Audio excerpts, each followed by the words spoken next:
تو حضرت سب سے پہلے آپ کی بارگاہ میں یہ عرض ہے کہ چاند رات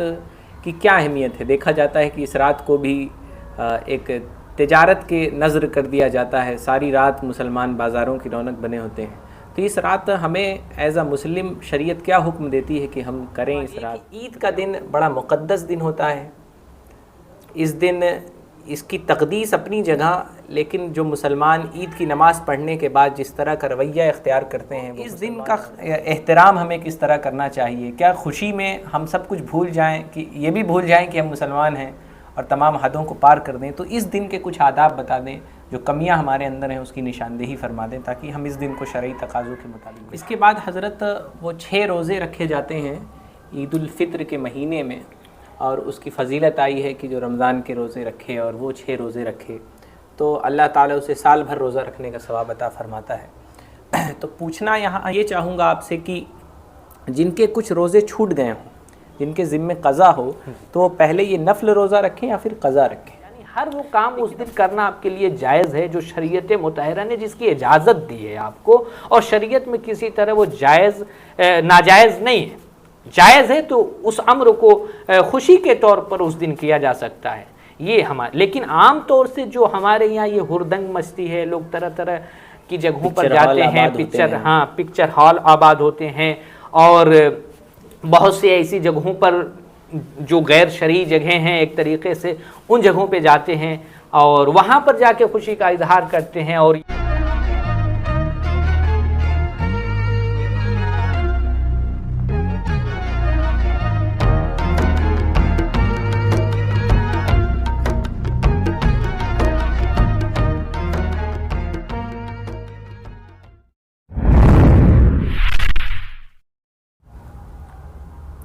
بسم اللہ الرحمن الرحیم، والصلاة والسلام علی رسولہ الکریم وعلی آلہ الطیبین واصحابہ المطہرین من الیوم الی یوم الدین، اما بعد۔ ناظرین کرام، میں محمد انس قادری دستک ٹوڈے کی خاص پیشکش ہفتہ واری پروگرام رمضان کے مسائل کی آخری قسط لے کر آپ کے سامنے حاضر ہوں۔ آج ہمارے ساتھ موجود ہیں نائب قاضی شہر گورکھپور مفتی محمد اظہر شمسی صاحب قبلہ۔ اولاً ہم آپ کا بہت استقبال کرتے ہیں حضرت، شکریہ۔ آج ہم انشاءاللہ تعالی حضرت کے ذریعے چاند رات اور اس کے علاوہ عید الفطر کے دن کے چند اہم مسائل آپ تک پہنچانے کی کوشش کریں گے۔ تو حضرت سب سے پہلے آپ کی بارگاہ میں یہ عرض ہے کہ چاند رات کی کیا اہمیت ہے؟ دیکھا جاتا ہے کہ اس رات کو بھی ایک تجارت کے نظر کر دیا جاتا ہے، ساری رات مسلمان بازاروں کی رونق بنے ہوتے ہیں، تو اس رات ہمیں ایز اے مسلم شریعت کیا حکم دیتی ہے کہ ہم کریں اس رات، تو کیا امور انجام دیں؟ السلام علیکم ورحمۃ اللہ وبرکاتہ۔ وعلیکم السلام۔ نحمدہ ونصلی ونسلم علی رسولہ الکریم، اللہم صلی علی سیدنا و شفیعنا و حبیبنا و مولانا محمد معدن الجود والکرم وعلی آلہ وصحبہ وبارک وسلم، صلاۃ و سلام علیک یا رسول اللہ صلی اللہ تعالی علیہ وسلم۔ ناظرین، دستک ٹوڈے کا میں بےحد ممنون و مشکور ہوں کہ انہوں نے رمضان شریف میں جو ہفتہ واری پروگرام ہے اس کی آخری کڑی میں مجھے شامل کیا، اور عید الفطر اور چاند رات کے حوالے سے جو سوالات پوچھے جائیں گے انشاءاللہ اس کا جواب دیا جائے گا۔ ایک سوال یہ جو ابھی آپ نے ذکر کیا کہ چاند رات میں ہماری پوری قوم یہ مقدس رات جو ہے اس کو تجارت کی نظر کر دیتی ہے، سامان خریدنے اور بیچنے کا سلسلہ پوری رات جاری رہتا ہے، اور اس میں لوگ ہردنگ مچاتے ہیں اور بالکل اس رات عبادت و ریاضت سے دور ہو جاتے ہیں۔ تو ایسا شرعاً کیا ہے؟ کیا ایسی چیزیں درست ہیں یا نہیں؟ دیکھیے، رمضان المبارک کا یہ پورا مہینہ اللہ تبارک و تعالیٰ نے ہم لوگوں کو عطا فرمایا، یہ اس کی جانب سے ایک بڑا عظیم تحفہ ہے، اور اس ماہ مقدس میں جو بھی ہم نیکیاں کرتے ہیں اللہ تعالیٰ اس نیکیوں کو بڑھا دیتا ہے۔ روایتوں میں آیا ہے کہ کوئی شخص اگر نفل نمازیں پڑھتا ہے تو اللہ تعالیٰ فرض کا ثواب دیتا ہے، فرض ادا کرتا ہے تو اللہ تعالیٰ 70 فرضوں کا ثواب دیتا ہے، یعنی 70 گنا نیکیاں بڑھا دی جاتی ہیں، اور پورے رمضان جو بھی نیکیاں بندہ کرتا ہے اللہ تعالیٰ اسے قبول فرماتا ہے۔ اور یہ جو مقدس رات جو رمضان کے بعد شوال کی پہلی رات ہوتی ہے، یعنی جسے ہم چاند رات کہتے ہیں، یہ لیلۃ الجائزہ ہے، یعنی اس رات میں اللہ تبارک و تعالیٰ اس پورے مہینے میں جو ہم لوگ عبادت و ریاضت کرتے ہیں اس کا ثواب ہمیں عطا فرماتا ہے۔ یعنی جیسے اس کی مثال یہ سمجھیں کہ ایک شخص ہے جس نے ایک ماہ ایک مہینہ اس نے کسی کے وہاں نوکری کی، بڑی محنت سے کام کیا، لیکن جس دن اسے تنخواہ ملنی تھی وہ اسی دن وہ غائب رہا۔ تو یہ بھی ایسا ہی لوگ کرتے ہیں کہ پورا مہینہ روزہ رکھتے ہیں، عبادت و ریاضت کرتے ہیں، لیکن یہ رات جس میں خاص اسے انعام ملنے والا ہے اور جو بھی ثواب اس ماہ مقدس میں جو بھی جزا اسے ملنے والی ہے، تو اس ماہ مقدس کی جو جزا ملنے والی ہے وہ اس رات میں وہ شخص کیا کرتا ہے، فوت کر دیتا ہے۔ یعنی اپنی یہ پوری رات جو ہے ہم لہو العیب میں، بازاروں میں ہردنگ مچانے میں، خریداری کرنے میں گزار دیتے ہیں، حالانکہ ایسا نہیں کرنا چاہیے، بلکہ یہ بہت مقدس رات ہے۔ اس رات میں ہماری دعائیں قبول ہوتی ہیں، اللہ تعالیٰ ہمیں انعام و اکرام سے سرفراز فرماتا ہے۔ تو ہم سب کو چاہیے کہ اس رات کی قدر و اہمیت کو سمجھیں اور اس رات میں خاص طور سے عبادت و ریاضت کا خیال رکھیں۔ رات میں ایک حصہ ضرور مخصوص کر لیں کہ اللہ سے لو لگائیں، اس کے قریب ہوں، اس کی بارگاہ میں توبہ استغفار کریں اور اس کی بارگاہ سے ہر چیز جو آپ کے لیے ہے وہ طلب کریں۔ یقیناً اللہ تبارک و تعالیٰ ان ساری چیزوں سے آپ کو مالا مال فرمائے گا۔ بہت شکریہ حضرت۔ اور مسلمانوں کا مقصد دنیا نہیں ہونی چاہیے جبکہ آخرت ہونی چاہیے، تو اس دن آخرت کا ثواب ملنے کا دن ہے، تو یقیناً ہمیں اس دن کو بازار میں نہیں گزارنا چاہیے۔ نبی علیہ السلام نے فرمایا کہ روئے زمین پر سب سے بدترین جگہ یہ بازار ہے اور سب سے بہترین جگہ مسجد ہے، تو ضرورت بھر بازار میں رہیں، جائیں، اپنے ضرورت کے سامان خریدیں، اس کے بعد اپنے گھر کو لوٹ آئیں۔ کسی صاحب نے بتایا کہ رمضان المبارک میں مسلمانوں نے اپنے گھر کے ٹی وی ڈھانک دیے اور تمام گناہوں کی چیز ڈھانک دیے، لیکن افسوس کہ مسلمان عورتیں بے پردہ ہو کر جو ہے بازاروں میں ٹہل رہی ہیں۔ بہرحال حضرت، اگلا سوال یہ کہ عید کا دن بڑا مقدس دن ہوتا ہے، اس دن اس کی تقدیس اپنی جگہ، لیکن جو مسلمان عید کی نماز پڑھنے کے بعد جس طرح کا رویہ اختیار کرتے ہیں، وہ مسلمان نوجوان ہوں، بوڑھے ہوں، بچے ہوں، تو اس دن کا احترام ہمیں کس طرح کرنا چاہیے؟ کیا خوشی میں ہم سب کچھ بھول جائیں، کہ یہ بھی بھول جائیں کہ ہم مسلمان ہیں اور تمام حدوں کو پار کر دیں؟ تو اس دن کے کچھ آداب بتا دیں، جو کمیاں ہمارے اندر ہیں اس کی نشاندہی فرما دیں، تاکہ ہم اس دن کو شرعی تقاضوں کے مطابق گزار سکیں۔ دیکھیے، قرآن مقدس میں جب اللہ تعالیٰ نے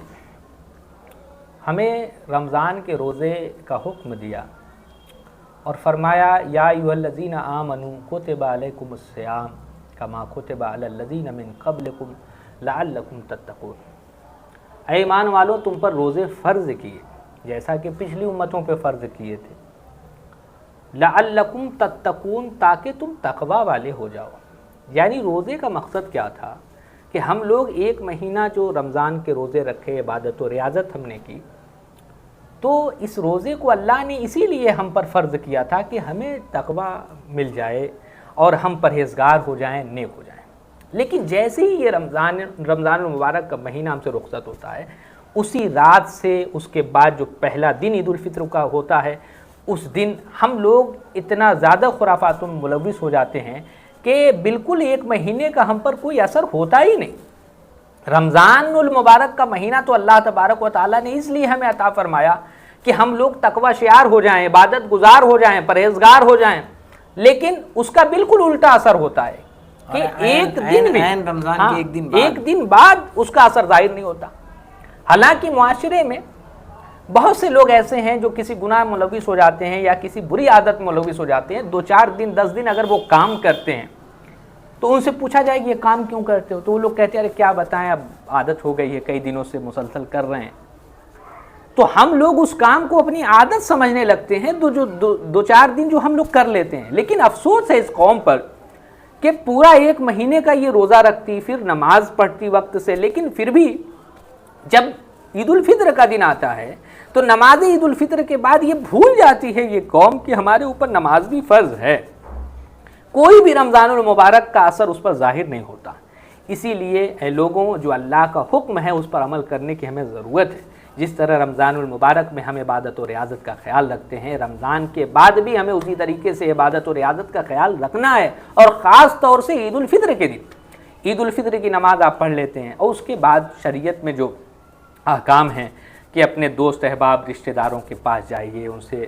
ملیے، معانقہ مصافحہ کریے، ان کے وہاں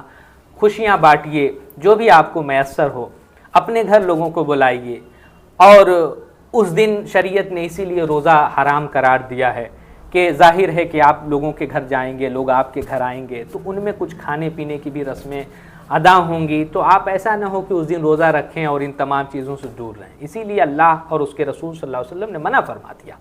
کہ اس دن روزہ نہیں رکھنا ہے، خوشی کا اظہار کرنا ہے۔ اور نمازوں کا خیال جس طریقے سے رمضان میں آپ نے رکھا کہ ہر وقت آپ مسجدوں میں جاتے، نماز جماعت سے ادا کرتے، تو عید الفطر کے دن اور اس کے بعد بھی آپ نماز کو اسی طریقے سے ادا کریے۔ جو برے کام رمضان میں آپ نے چھوڑ رکھے تھے، عید الفطر کے بعد بھی ایسا نہیں ہے کہ پھر ان برے کاموں کو اس لیے شروع کر دیا جائے کہ اب تو رمضان چلا گیا، یہ نہیں، بلکہ جس طریقے سے آپ نے رمضان میں وہ چھوڑ دیا کام، تو اب ایسی صورت میں اس کو ہمیشہ کے لیے چھوڑ دیں۔ تو برے کاموں سے توبہ استغفار کرنا ہمارے لیے ضروری ہے، اچھے کاموں کو عمل میں لانا یہ ہمارے لیے ضروری ہے۔ یہی رمضان المبارک کا پیغام ہے، اور اسی مقصد سے اللہ تبارک و تعالیٰ نے ہم پر ایک مہینے کا روزہ فرض کیا ہے، تاکہ ہم لوگ تقوی شعار ہو جائیں، پرہیزگار ہو جائیں، اور اس کا اثر سال بھر تک ظاہر ہونا چاہیے ہماری ذات سے، تب معلوم ہوگا کہ ہاں اللہ کے حکم پر ہم صحیح طریقے سے عمل کر رہے ہیں۔ رمضان گزرا ہے، ہم مسلمان ہی ہیں، یہ ہمیں یاد رکھنا چاہیے، اور عید کا دن ہو یا اس کے بعد کے ایام ہو، ہمیں کوشش کرنی چاہیے کہ ہم مسلمان بن کر اپنی زندگی گزاریں۔ بے شک بہت بہت شکریہ حضرت۔ اب اس سیریز، اس ایپیسوڈ کے آخر میں ہم ایک بار پھر آپ کو دستک ٹوڈے کی جانب سے عید الفطر کی پیشگی مبارکباد پیش کرتے ہیں، اور امید کرتے ہیں کہ آپ اس عید الفطر کو اللہ اور رسول کی رضا کی خاطر گناہوں سے بچتے ہوئے گزاریں گے۔ نماز عید الفطر کا طریقہ ایک خاص ویڈیو میں آپ تک پہنچا دیا گیا ہے۔ اس ویڈیو کے نشر ہونے تک ابھی رمضان المبارک میں 1 یا 2 دن باقی ہیں، تو آپ اللہ تعالیٰ کی بارگاہ میں توبہ بھی کریں۔ اگر رمضان المبارک ہم نے اللہ اور رسول کی مرضی کے مطابق نہیں گزاری، امید ہے کہ وہ اپنے رحم و کرم سے ہمیں معاف کر دے گا، اور اس عزم کے ساتھ توبہ کریں کہ انشاءاللہ تعالیٰ رمضان کے بعد بھی ہم گناہوں سے بچتے ہوئے، نمازوں کی پابندی کرتے ہوئے، شرعی احکامات پر عمل کرتے ہوئے اپنی زندگی گزارنے کی کوشش کریں گے۔ اللہ تعالیٰ کی بارگاہ میں دعا ہے کہ مولا کریم ہم سب کو اپنے اور اپنے حبیب علیہ السلام کی مرضی کے مطابق زندگی گزارنے کی توفیق عطا فرمائے۔ استغفر اللہ ربی من کل ذنب و اتوب الیہ۔ میں محمد انس قادری، دستک ٹوڈے، گورکھپور۔